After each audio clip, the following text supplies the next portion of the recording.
Hey, what's going on? In this box is the Ausom Gallop scooter. If you've been watching my channel, you may have seen me unbox the Ausom Leopard. This one seems to be a little bit more of an upgrade, so I'm excited to dig in and see what it's all about.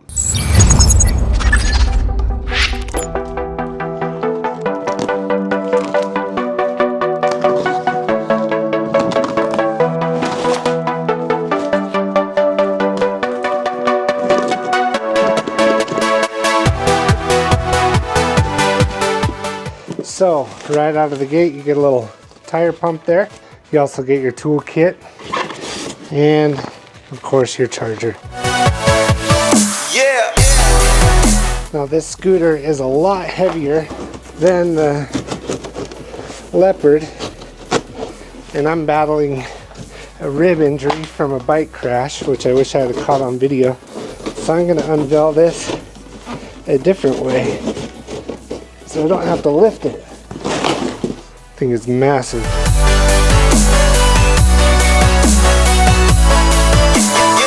One thing I've appreciated about Ausom is that the scooter comes pretty much ready to go out of the box. I mean, other than charging it, but just looking at this thing, there's so many more features. Also, the Leopard came with a seat. This one doesn't, so this is stand only. But yeah, this thing looks nice.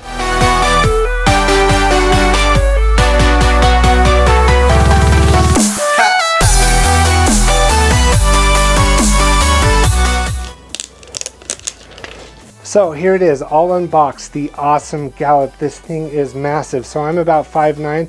You can see where the handlebars come up to me. It's a lot bigger than the Ausom Leopard. That's because it has a lot bigger battery and it has dual motors. This boasts 2400 watts on the dual motors, so 1200 each. The battery is a 52 volt, 23.2 amp hour battery, and the specs say that will get you up to 55 miles of range, and the motors will get you up over 40 miles an hour. That's a lot faster than the Leopard that I reviewed earlier this year. The Ausom Gallop also has front and back hydraulic disc brakes, turn signals, a super bright headlight, and dual suspension. But one of my favorite features about this model is the removable battery, so let's take a closer look at that. When I first unboxed it, I pulled this back and saw that there's a combination right here. Well, I read through the manual, and what it does is it allows you to remove the battery. Super simple. All you do is unplug it, and what's nice is you also have your charge ports right here. Now there's some charge ports over here on the side, but you can take this inside and charge it. And why that's a favorite feature of mine is that it's getting cold, and I don't like to charge lithium-ion batteries outside in the cold. It appears as though you can buy a second Ausom charger and do dual charging for a faster charge time. So here's the one thing that I think is a little strange, but it's not a deal breaker.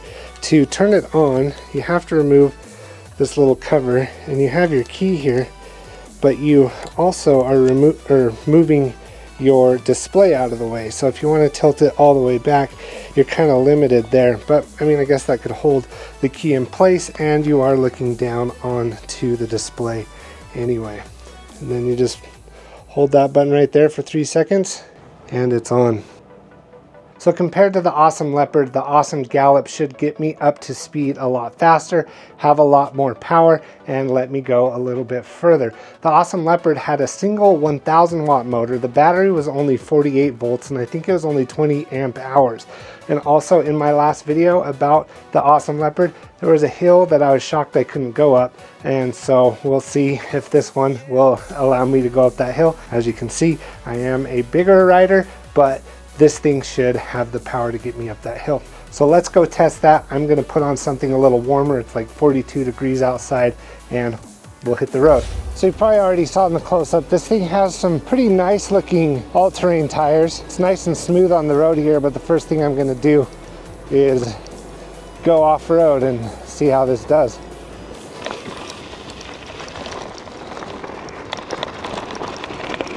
Feels like I got good traction here. I am in the single motor. Also, I'm not going to do a full range test today because it's cold and I didn't charge the battery up all the way. But even going up this little hill in Mode 3, I'm only going about 9 miles an hour. That is with the single motor though. So this is the hill that I struggled on in my last video. Again, I'm on single motor right now. And even that 1200 watts isn't quite doing it on this hill. Also, I don't have a full battery, but I should have plenty to be able to tackle a hill like that. So let's go back down, at least do it in dual motor. I was really thinking that the single 1200 watt motor would do it, but I do got a lot more speed and torque with two motors. So let's try this again. Oh yeah, whew. Okay, here we go. Dual motor.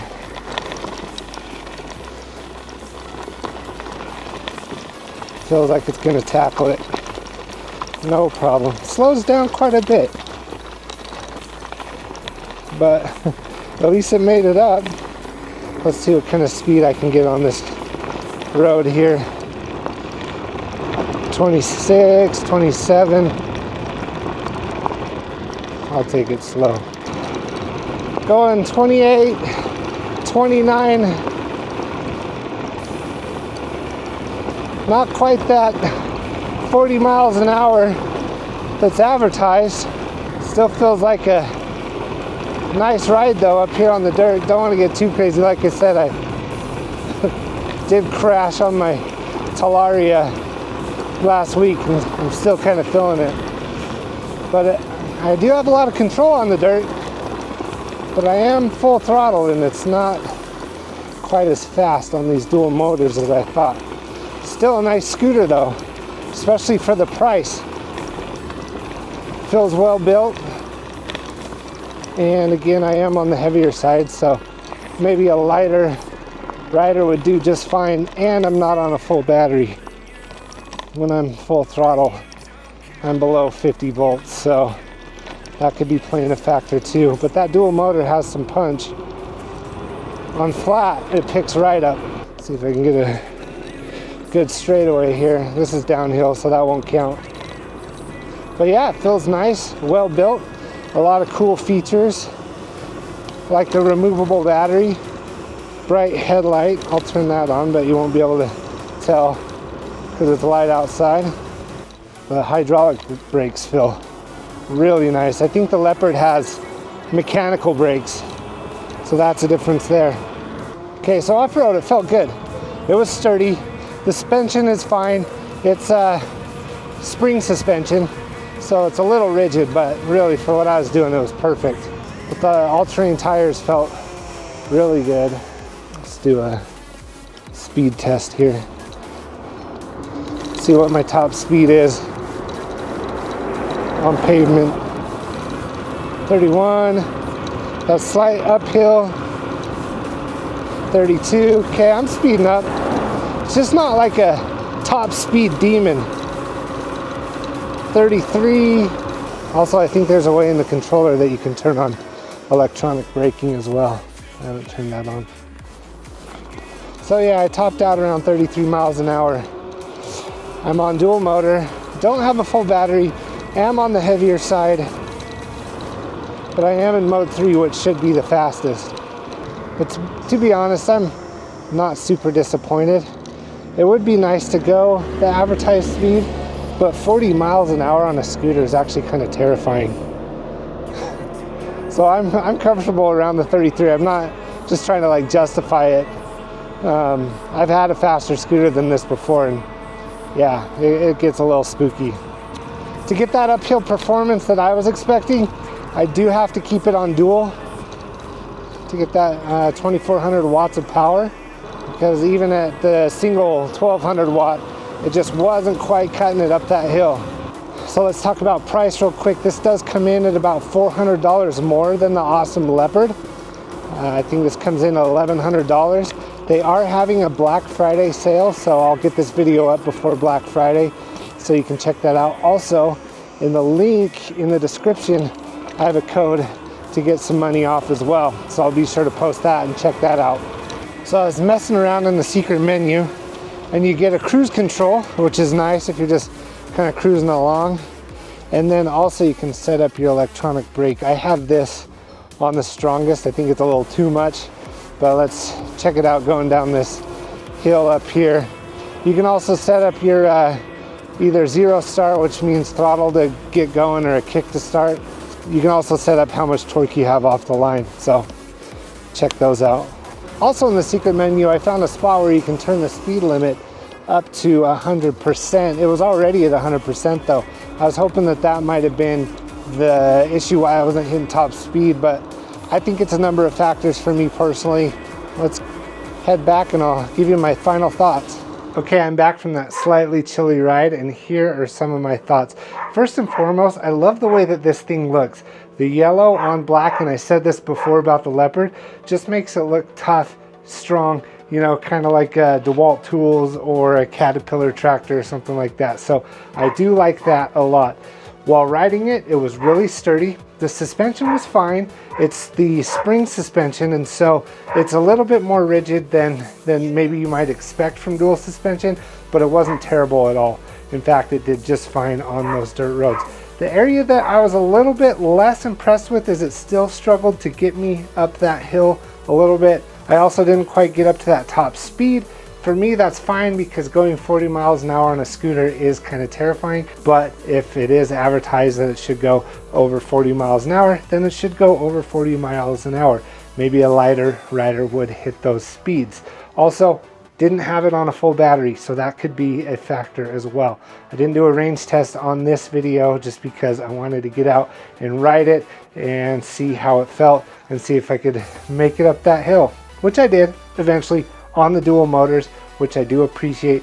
They're advertised as 1200 watts each, so 2400 watts. It did feel pretty torquey. In fact, if you have the zero start turned on, you do kind of spin out before you start, so maybe start out in single and then hit the dual for a more comfortable ride, or do the kick to start in the secret menu. Other than that, it's about what you would expect from a scooter of this caliber. And in my opinion, the price is just right for a scooter of this caliber. $1,100 is going to get you the dual motors at 1200 watts each, so 2400 watts, a 52 volt 23.2 amp hour battery, and then all the bells and whistles, your horns, your blinkers, your headlight, your tail light, all that stuff packed into this scooter. And my favorite thing again is that removable battery. I think that that is a great addition to this model of scooter. Also, the thing about moving the display out of the way to put the key in, that didn't bother me one bit because I was looking straight down on the display anyway, so that's a non-issue. And again, I'll have a link down in the description below where you can buy this and use my code to get an additional discount on the Ausom Gallop. But I'm not done with the Ausom Gallop. I need to charge this battery up to full and do a range test before I can draw any final conclusions. That does it for this video. I hope that you enjoyed it. If you did, go ahead and hit that like button. Leave a comment down below. Let me know what you think about the Ausom Gallop, and be sure to check out their site. Thank you so much to Ausom for sending me this scooter to check out. And of course, while you're down there in the comments, hit that subscribe button. Have a great rest of your day.